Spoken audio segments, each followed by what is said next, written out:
শুভ দুপুর সবাইকে। The purple টক 1.0 এর তৃতীয় এপিসোডে। দ্য পার্পল টক 1.0 বাংলাদেশের প্রথম একটি ভিডিও সিরিজ যেখানে আমরা আপনার ভাষায় আমার ভাষায় সহজ করে মানসিক স্বাস্থ্য নিয়ে আলোচনা করব। কিছু বিষয় থাকে আমাদের দৈনন্দিন জীবনে যে বিষয়গুলো কোনো ভূমিকার অপেক্ষা রাখে না, এবং আমাদের দৈনন্দিন জীবনে আমরা সকলের গুরুত্বটা কম বেশি জানি, মানি বা না মানি। ঠিক তেমনই একটি বিষয় হলো স্টুডেন্টদের মানসিক স্বাস্থ্য। আজকে আমরা এই নিয়ে কথা বলবো দ্য পার্পল টক 1.0 এর তৃতীয় এপিসোডে।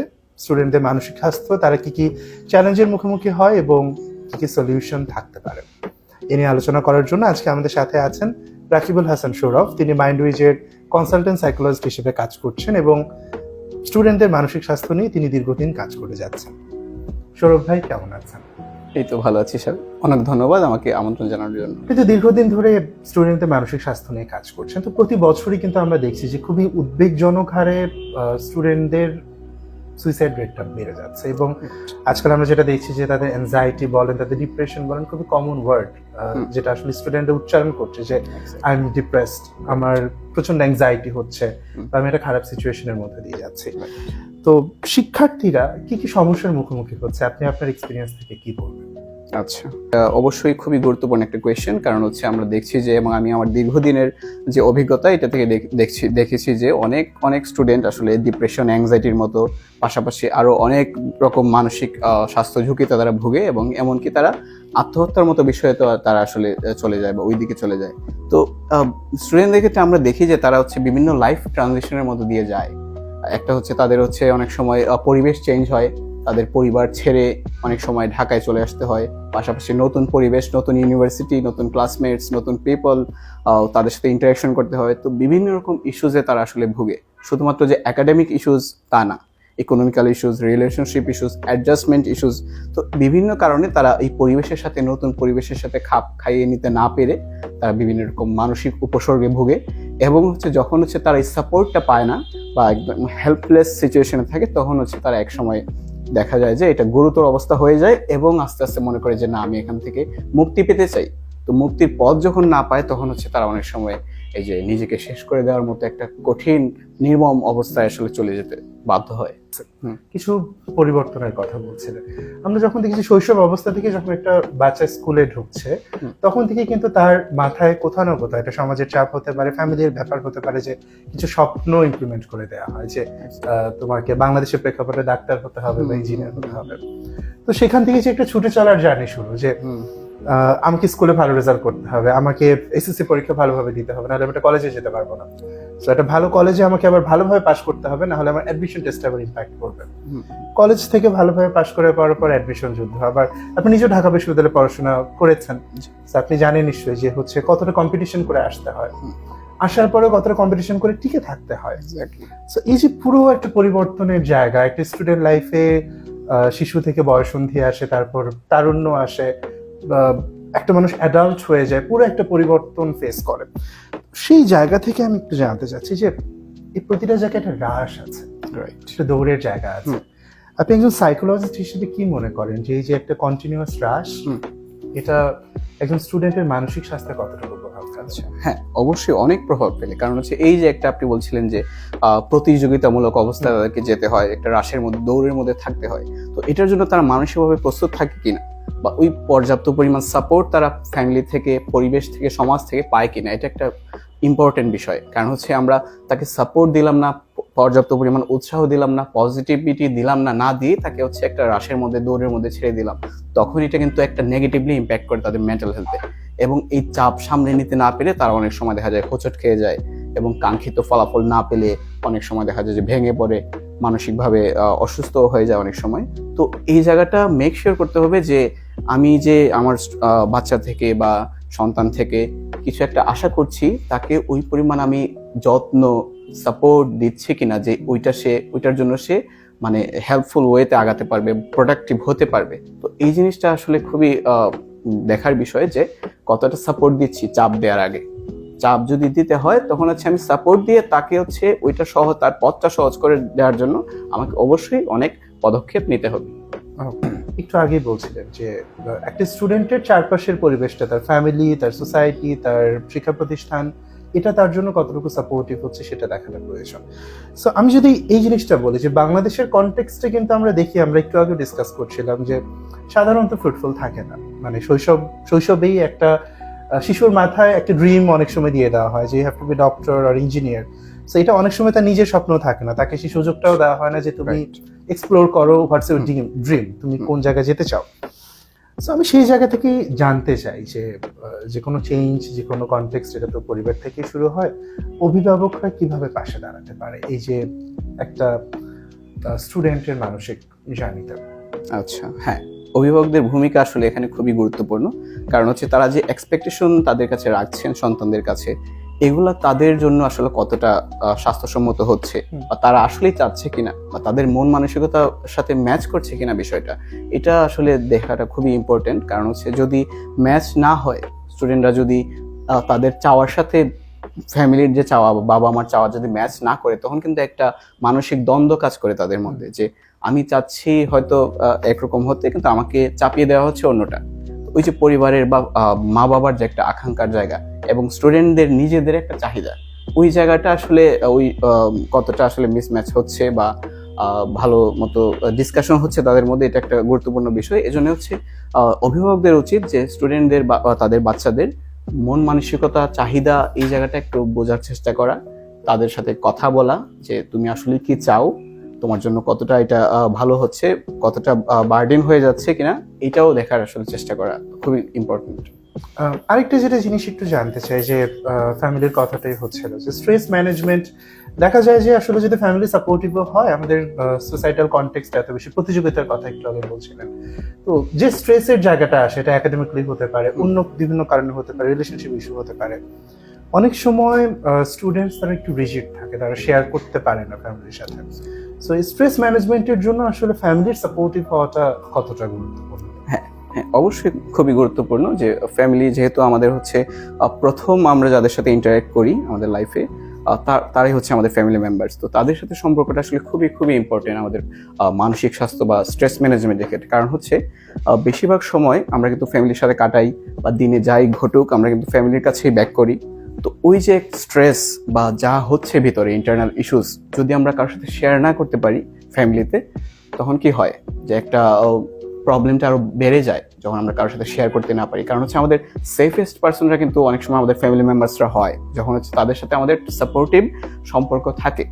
সেজন্য হচ্ছে ওই সাপোর্টিভ সম্পর্কটা তৈরি করার জন্য ফ্যামিলি মেম্বারদের আসলে অ্যাওয়ার হতে হবে যে বাচ্চাদের সাথে আমরা খোলাখুলি সবকিছু কথা বলছি কিনা, তাদেরকে বুঝতে পারছি কিনা, পাশাপাশি তাদের প্রতি নন জাজমেন্টাল অ্যাটিটিউড আমি প্রকাশ করছি কিনা, বা নন জাজমেন্টাল থাকছি কিনা।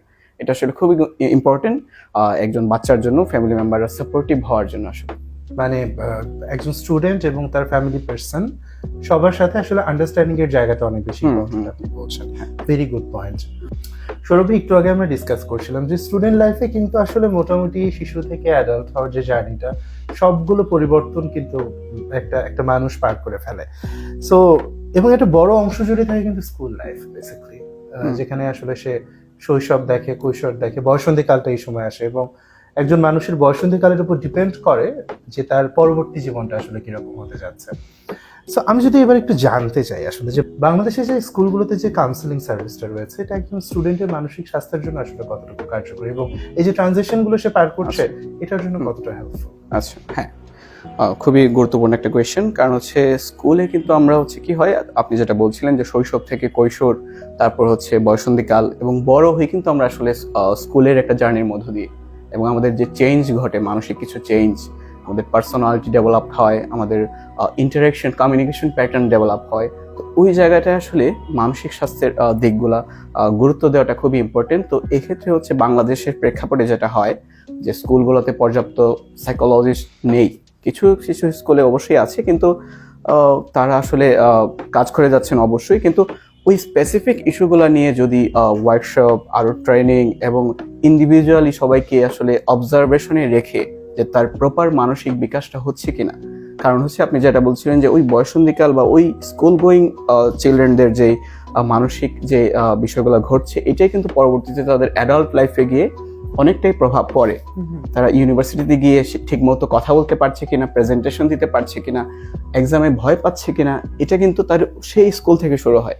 সুতরাং স্কুলের বাচ্চাদের এই নার্চার করা, প্রপারলি তাদের মেন্টাল হেলথের জায়গাটা দেখা বা গুরুত্ব দেওয়া, এটা আসলে স্কুল সাইকোলজিস্ট এবং টিচারদের আসলে অ্যাওয়ার হওয়া দরকার, এবং প্রপার ট্রেনিং, প্রপার ওয়ার্কশপ এবং কাউন্সিলিং অবশ্যই চালু রাখা খুবই খুবই প্রয়োজন।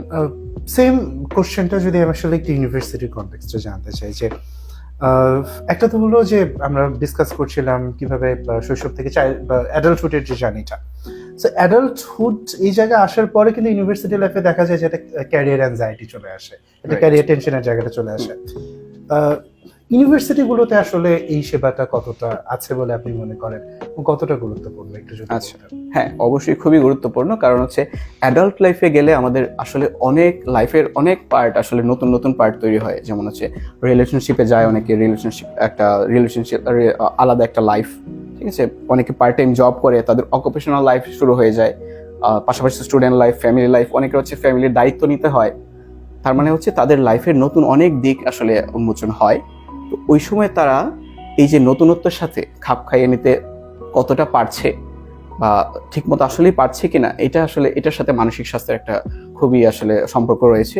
এই জন্যে মেন্টাল হেলথ প্রফেশনালদের কাছে যাওয়া ইম্পর্টেন্ট। কিন্তু ওই যে বাংলাদেশের প্রেক্ষাপটে কি হয়, একটা ইকোনমিক ব্যারিয়ার অনেক সময় কাজ করে। সেজন্য হচ্ছে শিক্ষা প্রতিষ্ঠানগুলোতে সাইকোলজিস্ট যদি থাকে, এটা তাদের জন্য খুবই হেল্পফুল হয়। এবং বাংলাদেশের প্রেক্ষাপটে আসলে এখনো সব ইউনিভার্সিটিতে সাইকোলজিস্ট নেই, যাও আছে একজন দুইজন করে, পর্যাপ্ত নয়, কারণ স্টুডেন্টের সংখ্যা অনেক অনেক বেশি। সেজন্য হচ্ছে আরো বেশি এই জায়গাটাতে জোর দেওয়া দরকার আমাদের গভর্নমেন্টের এবং ইউনিভার্সিটি ইনস্টিটিউশনগুলোর যে অথরিটি তাদের। কারণ হচ্ছে এই বিশাল পরিমাণ যে স্টুডেন্ট, তারাই কিন্তু পরবর্তীতে দেশের হাল ধরবে বা বিভিন্ন দায়িত্বশীল জায়গায় যাবে। সুতরাং তাদের মানসিক স্বাস্থ্য যদি ভালো মতো আসলে না যায়, তখন হচ্ছে আমাদের পরবর্তীতে আমাদের দেশের অবস্থা বা প্রজন্মের অবস্থা আসলে ঠিক মানে একদম আমাদের আশানুরূপ হবে না। সো আমরা এতক্ষণ বেশি একটু চ্যালেঞ্জ নিয়ে কথা বলছিলাম, যে স্কুলেও চ্যালেঞ্জ, ইউনিভার্সিটিতেও এসে চ্যালেঞ্জ, এবং আমরা ইনফ্রাস্ট্রাকচার ডেভেলপমেন্টের কথা বলছিলাম, রিসোর্স এনহ্যান্সমেন্টের কথা বলছিলাম। সো আমি যদি একটু জানতে চাই যে কি কি কার্যকর পদক্ষেপ আসলে তৈরি করা যেতে পারে, আমার যে কারেন্ট রিসোর্স রয়েছে সেটাতে কি ইমপ্রুভমেন্ট করার জায়গা যেতে পারে, এবং এই যে ইনফ্রাস্ট্রাকচারের জায়গাটা, যে রিসোর্স আমার নাই, এই জিনিসটা কিভাবে বাড়ানো যেতে পারে। আচ্ছা, হ্যাঁ, আমাদের দেশের প্রেক্ষাপটে আসলে এই জায়গাটা আসলে খুবই দেখার বিষয় যে আমরা কতটা রিসোর্স কাজে লাগাচ্ছি। কারণ যেহেতু আমাদের রিসোর্স কম, এই জায়গাটা এই রিসোর্স থেকে কতটা কাজে লাগানো যাচ্ছে, এই জিনিসটা আসলে দেখার একটা বিষয়। তো এক্ষেত্রে আসলে স্টুডেন্টদের বা বাংলাদেশের মানুষের মেন্টাল হেলথ এডুকেশনটা কতটুকু আছে, এটাও আমি মনে করি খুবই ইম্পর্টেন্ট। কারণ তারা যদি প্রপারলি না জানে যে কিভাবে কাদের কাছে কখন যেতে হয়, এবং আসলে কি করে আসলে সাইকোলজিস্টরা, সাইকোথেরাপিতে কাউন্সিলিংয়ে কি হয়, অ্যাকচুয়াল বিষয়গুলো যদি না জানে এবং মেন্টাল হেলথের যে বেসিক বিষয়গুলো যদি না জানে, তখন কিন্তু তারা এই বিষয়টা নিয়ে অ্যাওয়ার হয় না, পাশাপাশি হচ্ছে হেল্প সিক করে না। তো রিসোর্সগুলো থাকলেও দেখা যায় যে তারা ইউজ করছে না। এবং রিসোর্স পার্সন যারা আছেন তাদেরকে এই বিষয়টাতে ইম্পর্টেন্স দেওয়াটা দরকার, যে আমি প্রপারলি নলেজগুলো শেয়ার করছি কিনা, ইনফরমেশন পৌঁছায় দিচ্ছি কিনা দেশের বিভিন্ন প্রান্তে স্টুডেন্টদের সাথে, স্টুডেন্টদের প্যারেন্টসের কাছে। তো এটা আসলে একটা ইম্পর্টেন্ট দিক। গত দুটো এপিসোডে আমরা কথা বলছিলাম, একটু আগে আপনি বলছিলেন যে আসলে যে অ্যাওয়ারনেসের যে বিষয়টা, এটা খুবই ইম্পর্টেন্ট। সো বাংলাদেশে যদি আমি একটু প্রান্তিক অঞ্চলে যাই, জানি যে আমরা হচ্ছে আমাদের কোনো সাইকো এডুকেশনের কোনো কন্টেন্ট নাই, ইভেন মেন্টাল হেলথ এই শব্দটা অনেকে জানে না। তো আপনার কি মনে হয় যে পাঠ্যক্রমে আমাদের যে টেক্সট বুকস রয়েছে, এই জায়গাটাতে মেন্টাল হেলথ এডুকেশনটা ইনক্লুড করাটা কতটা গুরুত্বপূর্ণ? হ্যাঁ, অবশ্যই। আসলে যদি প্রাইমারি লেভেলে বা এডুকেশনাল লেভেলে যদি তারা না জানে বিষয়টা, তখন হচ্ছে তাদের কি হয়, বাইরে থেকে এক্সট্রা এফোর্ট দিয়ে হয়তো জানতে হয়, বা নেটের মাধ্যমে জানে, বা বিভিন্ন রিসোর্স পার্সন সবসময় কিন্তু পায় না তারা। তো কি হয়, যদি হচ্ছে পাঠ্যক্রমে থাকতো, তাহলে কিন্তু এটা আমরা এনশিওর করতে পারতাম যে সবার কাছে যাচ্ছে বিষয়টা। তো এই জিনিসটা এনশিওর করাটা দরকার। এই জন্য হচ্ছে গভর্নমেন্টের আসলে এই জায়গাটাতে উদ্যোগ নেওয়া দরকার, যে প্রপার মেন্টাল হেলথ এডুকেশনটা আমি যেন প্রাইমারি লেভেল হলেও দিয়ে মানে সে পাঠ্যক্রমে দেই। আজকাল বাবা মার একটা কমন অভিযোগ থাকে যে আমার বাচ্চা কাচ্চা পড়াশোনা করতেছে না, সারাদিন মোবাইল নিয়ে বসে থাকে। সো এই যে স্টুডেন্টদের টেক ইন্ডিপেন্ডেন্সির জায়গাটা, আবার গেমিং অনেক সময় আসক্তির জায়গাটা থাকে, সোশ্যাল মিডিয়ার অ্যাডিকশনের জায়গাটা থাকে। সো কি মনে হয় যে এই যে টেক ডিপেন্ডেন্সির এই ব্যাপারটা তাদের মানসিক স্বাস্থ্যের উপর কতটা প্রভাব ফেলে? হ্যাঁ, অনেক প্রভাব ফেলছে, কারণ হচ্ছে এখন আমরা অনেকটা ডিপেন্ডেন্ট হয়ে গিয়েছি যে টেক বা টেকনোলজির যে ইউজের উপর ওভার ইউজ হয়ে যাচ্ছে। এই যে আপনি বলছিলেন যে অ্যাডিকশন হয়ে যাচ্ছে, যখন আমরা কোনো কিছুর সাথে ওভার কানেক্টেড হয়ে যাই তখন কিন্তু এটা অ্যাডিকশন বলা হয়। এবং ওভার কোনো কিছুই আসলে হেল্পফুল না। আলটিমেটলি আমাদের কানেকশন দরকার আছে বা ইউজ দরকার আছে, কিন্তু যদি ওভার ইউজ হয়ে যায় তখন কিন্তু আমাদের লাইফের আদার্স যে ইম্পর্টেন্ট পার্ট এগুলো মিসিং বা কাট ডাউন হয়ে যায়। যেমন হচ্ছে সোশ্যাল ইন্টারাকশন, বাইরে একটু হাঁটা, নেচারের সাথে একটু নিজেকে রাখা, বা কারোর সাথে বন্ধুদের সাথে একটু হ্যাং আউট করা, বাইরে যাওয়া। এটা না করে কি হয় যে আমরা তো অনলাইনেই পেয়ে যাচ্ছি সবকিছু, সবসময় স্ক্রিনের সাথে একটা ওভার কানেকশন হয়ে যাচ্ছে। তো এটা মেন্টাল হেলথের উপর আসলে বিরূপ প্রভাব পড়ে। রিসার্চে দেখা গিয়েছে যে এটার ফলে কি হয় যে অনেক রকম মেন্টাল মানে মানসিক উপসর্গে তারা ভোগে, যেমন অ্যাংজাইটি, ডিপ্রেশন, কম্পারিজন একটা। কারণ সোশ্যাল মিডিয়ায় কি হয়, সবাই একটা সাকসেস এবং হ্যাপি মোমেন্টস গুলো শেয়ার দেয়। যখন আমি কম্পেয়ার করছি যে আমার তো এরকম হচ্ছে না, তখন কিন্তু একটা স্যাডনেস তাদের মধ্যে চলে আসে। এবং আরেকটা ইম্পর্টেন্ট বিষয় হচ্ছে যে কন্টেন্টগুলো আমরা কিন্তু ফিল্টার করছি না, যা আসছে তাই দেখছি, এবং এটা আমাদের আসলে মেন্টালিটির উপর, মানসিক স্বাস্থ্যের উপর অনেক প্রভাব পড়ছে আসলে। তো এই জিনিসটা আসলে দেখার বিষয় যে আমি কতটা সচেতন এটা নিয়ে এবং কতটা আসলে দরকার। সমস্যাটা তো নিয়ে আমরা আসলে কথা বললাম যে চ্যালেঞ্জ কোনটা আমরা ফেস করছি। আমরা যদি একটু বাস্তবমুখী দিকে যাই, যখন এই যে টিন এজের শুরুটা হয়, বেসিক্যালি এই সময় ইস্যুসটা খুব বেশি প্রকট আকার ধারণ করে যে বাবা মার সাথে সন্তানদের একটা ডিস্টেন্সের জায়গা। এবং তার অন্যতম আজকাল যেটা দেখা যাচ্ছে যে এই যে সারাদিন মোবাইল ফোন নিয়ে বসে থাকাটা। সো যখন বাবা মা এটা সলভ করার দিকে যায়, দেখা যায় যে তারা আসলে এফেক্টিভলি এটা করতে পারতেছে না। উল্টা হচ্ছে, একটা দ্বন্দ্ব তৈরি হচ্ছে, হিতে বিপরীত হয়ে যাচ্ছে, ডিস্টেন্সটা আরো বেড়ে যাচ্ছে। এই চ্যালেঞ্জটাকে কিভাবে ইফেক্টিভলি আসলে অ্যাড্রেস করা যেতে পারে, মানে আচ্ছা, আপনার কি মনে হয়? হ্যাঁ, তো এই যে বিরূপ প্রভাব যেটা আমি বলছিলাম, এইটা আসলে সবার কাছে পৌঁছাচ্ছে কিনা, যে আমার কতটা ক্ষতি হচ্ছে, আমার মন মানসিকতায় কতটা নেতিবাচক প্রভাব পড়ছে, এই জিনিসটার প্রপার ইনফরমেশন যদি তাদের কাছে যায়, তারা যদি বোঝে যে আমি আসলে ডিপেন্ডেন্ট হয়ে যাচ্ছি এবং আমার মেন্টালিটি অনেকটা নিয়ন্ত্রণ করছে তারা অনেক সময়। তারা যা দেখাচ্ছে তাই আমি হয়তো দেখছি, এবং আমার চিন্তাভাবনা এটার ব্যাপক প্রভাব পড়ছে। এর মাধ্যমে আমি কি হয়ে যাচ্ছে, আমার বিশেষ করে যে ওই যে বলছিলাম যে স্যাডনেস চলে আসছে, মানে আমার ভিতরের যে ইন্টারনাল মেকানিজম, হরমোনাল ইমব্যালেন্স, অনেক সময় এই কন্টেন্টগুলোর কারণে আমি স্যাড হচ্ছি, আবার সাথে সাথে আরেকটা আমি হ্যাপি মানে ভিডিও দেখছি, আবার আমি হ্যাপি হয়ে যাচ্ছি। মানে এই যে একটা আপস অ্যান্ড ডাউনস, ইমোশনাল একটা আপস অ্যান্ড ডাউনস হয়। তো এবং আরেকটা কি হয় যে আমরা এখন কিন্তু আমাদের মনোযোগের ক্ষমতা কমে যাচ্ছে, যে বেশিক্ষণ আমরা কোনো কিছুতে মনোযোগ দিতে পারছি না। আগে দেখা যাচ্ছে খুব বড় বড় বই, উপন্যাস পড়তো, এখন ধৈর্য পাচ্ছে না। কারণ কি হয়, কারণ এই যে অনলাইনে ছোট ছোট রিলস দেখে দেখে তারা আসলে একটার পর একটা চেঞ্জ করে যাচ্ছে। তার ফলে কি হয়, তাদের মনোযোগের ক্ষমতা কমে যাচ্ছে, এবং যখন মনোযোগের ক্ষমতা কমে যায় তখন আমাদের হচ্ছে মেমোরি লেস পাওয়ারফুল হয়ে যায়, আমরা মনে রাখতে পারি না। তো এই বিরূপ প্রভাব যখন তাদেরকে আসলে আরো জানানো হবে, তারা যখন জানবে, নিজে থেকে যখন সচেতন হবে, তখন আসলে এটা কমানো যাবে আসলে।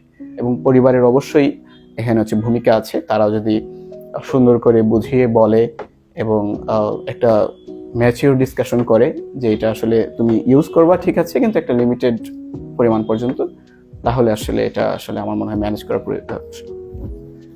ট্রমা নিয়ে এবার একটু জানতে চাই, এবং স্পেশালি এই যে প্রেজেন্ট কনটেক্সটটা খুবই রেলেভেন্ট। আফটার জুলাই মুভমেন্ট, আমরা জানি যে জুলাই প্রোটেস্টে আসলে স্টুডেন্টরা তার অন্যতম স্টেক হোল্ডার ছিল, তারা মাঠে ছিল বেসিক্যালি। এবং এই সময়টাতে, আন্দোলনের সময়টাতে, যেহেতু একটা স্টুডেন্ট লেড মুভমেন্ট ছিল, তারা প্রচুর বিভৎসতা দেখেছে, অনেক মানুষ মারা গেছে। সো এর পরবর্তী যে সময়টা দেখা যাচ্ছে যে অনেকেই ট্রমার মধ্যে ভুগছে। এবং স্পেশালি আমি যদি একটু বলি যে আমারই একটা ফ্রেন্ড, সে হলো তার সময় জ্ঞান নিয়ে একটু ঝামেলা হয়ে গেছে। সো তার মনে হচ্ছে যে 2024-এর জানুয়ারি ফেব্রুয়ারিতে সে যে ঘটনাগুলো হয়েছে তার জীবনে, সেটা তার সাথে 2-3 বছর আগে হয়েছে। ওকে, সো ওই যে সময়টা, ওই যে 1-2 মাসের যে ঘটনা প্রবাহটা, তার মনে হচ্ছে যে এখানেই তো কয়েকটা বছর পার হয়ে গেছে বেসিক্যালি। সো এরকম অনেকেই কিন্তু সাফার করছে। সো এই ট্রমার জায়গাটা নিয়ে কি বলবেন? কি হচ্ছে, কি করা যেতে পারে? ওকে, হ্যাঁ আসলে এই সময়টা, এই যে জুলাই মুভমেন্টের সময়টা সবার জন্য খুবই ট্রমাটিক ছিল। আসলে আমি নিজেও এটাতে ফেস করেছি বিষয়গুলো, যে কতটা ভিতরে যে নাড়া দিয়ে উঠেছে বিষয়টা। এই যে মানুষ মারা যাচ্ছিল, স্টুডেন্টরা বিশেষ করে আহত হচ্ছিল, বা তাদের সাথে যেই নির্মমতা জাতি দেখেছে, এগুলো আসলে যারা একদম রাস্তায় স্পটে ছিল তাদের জন্য কতটা মর্মান্তিক, আসলে এটা আসলেই দেখার একটা বিষয়। এবং আমি এরকম কেসও পেয়েছি যে যারা হচ্ছে একদম সামনে থেকে দেখেছে যে মানুষ মারা হচ্ছে, এবং এটা তাদের জন্য একটা রিয়েল লাইফ ট্রমা, কারণ তারা ঘুমের মধ্যেও এটা ফ্ল্যাশব্যাক হচ্ছে, স্বপ্নের মধ্যে আসছে, তারা খেতে পারছে না, প্রতি মুহূর্তে আসলে এটা তাদেরকে পেইন দিচ্ছে, এবং স্টিল নাও অনেকে এটাতে সাফার করছে। আপনি যেটা বলছিলেন যে সময়ের একটা সমস্যা হয়ে যাচ্ছে টাইম ম্যানেজমেন্টে, বা কনসেপ্ট অফ টাইম, যে অনেক মাস চলে গেল বা কি হয়ে গেল। তো এটা আসলে আমাদের স্টুডেন্ট বা এই বর্তমান প্রজন্মের উপর আসলে অনেকটাই প্রভাব পড়েছে, এবং এটা থেকে বের হওয়ার জন্য আসলে অবশ্যই মেন্টাল হেলথ সাপোর্ট সিক করা প্রয়োজন। কারণ হচ্ছে একটা ট্রমা যখন আমাদেরকে আঘাত করে, তখন কিন্তু আমাদের এই যে আপনি বলছিলেন যে বিভিন্ন দিক আসলে ক্ষতিগ্রস্ত করে ফেলে। একটা হচ্ছে কনসেন্ট্রেশন ব্রেক হয়, দীর্ঘদিন একটা স্মুথলি সবকিছু চলছিল পড়াশোনা, এর মধ্যে একটা আঘাত চলে আসলো, এবং একটা মানসিক আঘাত, ভীষণ রকম মানসিক আঘাত, এই আঘাত এসে সবকিছু ওলট পালট করে দিয়ে গেছে আসলে। তো এটা থেকে রিকভার করার জন্য প্রফেশনালদের সাথে বসে অ্যানালাইসিস করা, এটা নিয়ে কাজ করা, কি করা যেতে পারে এটা থেকে বের হতে, এটা একটা আমার মনে হয় যে একটা দীর্ঘ সাপোর্ট সিস্টেমের মধ্যে থাকা আসলে দরকার। এই জন্য যারাই ভুগছে তারা আমাদের মেন্টাল হেলথ সাপোর্ট যারা দিচ্ছেন প্রফেশনাল আছেন তাদের কাছে যায়, আমাদের মাইন্ড রিজো এটা নিয়ে কাজ করে যাচ্ছে। স্টুডেন্টরা যদি কোনো রকম ট্রমা এখনো ফিল করে থাকে, বা ট্রমাটিক মোমেন্ট মেমোরি চলে আসে, এবং রিয়েল লাইফে যদি বা দৈনন্দিন জীবনে যদি ক্ষতিগ্রস্ত এখনো স্টিল করে যাচ্ছে, তাহলে হচ্ছে আমাদের অবশ্যই মেন্টাল হেলথ সাপোর্ট সিক করতে হবে। তো মাইন্ড সবার জন্য অবশ্যই ওপেন আছে, আপনারা হেল্প সিক করতে পারেন। ধন্যবাদ সৌরভ ভাই, আসলে এরকম একটা ইম্পর্টেন্ট বিষয় কিছুটা ইনসাইট দেওয়ার জন্য। আজকে আমরা আমাদের এপিসোডের একদম শেষ প্রান্তে চলে এসেছি। শেষে এসে যদি জানতে চাই, আপনি নিজেও একসময় স্টুডেন্ট ছিলেন, আপনি এখন প্রফেশনাল হিসেবে কাজ করছেন, তো দুটো পার্সপেক্টিভ মিলিয়ে, এই যে স্কুল বলেন, কলেজ বলেন, কলেজে অ্যাডমিশন পিরিয়ডটা আসে তারপরে, এবং ইউনিভার্সিটি লাইফ, এই তিনটা জায়গায় আসলে ইফেক্টিভ সাপোর্ট সিস্টেম স্টুডেন্টের জন্য আসলে কিরকম হওয়া উচিত, এবং এটার ইমপ্লিমেন্টেশনের জায়গায় স্টুডেন্টরা কোনো ইনপুট দিতে পারে কিনা? ওকে, হ্যাঁ, ইফেক্টিভ হবে যদি স্টুডেন্ট লাইফ একদম হচ্ছে শুরু হয় কি দিয়ে, স্কুল লাইফ থেকে, রাইট?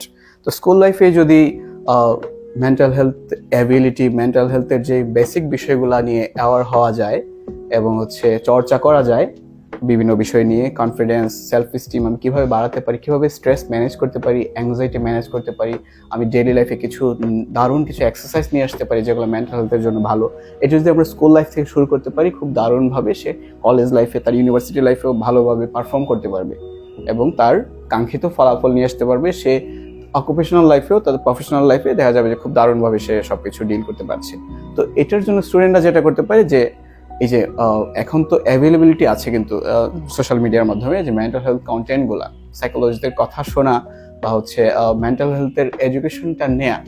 তো এরা যদি কি হয়, নিজেরা মিলে একটা গ্রুপ কমিউনিটি বা কমিউনিটি ক্রিয়েট করে, যে এবং হচ্ছে একজন মেন্টাল হেলথ প্রফেশনালকে হেল্প চেক করে, বা বলে যে আমাদের জন্য কিছু করেন, অ্যাওয়ারনেস প্রোগ্রাম করেন, আমরা চাচ্ছি।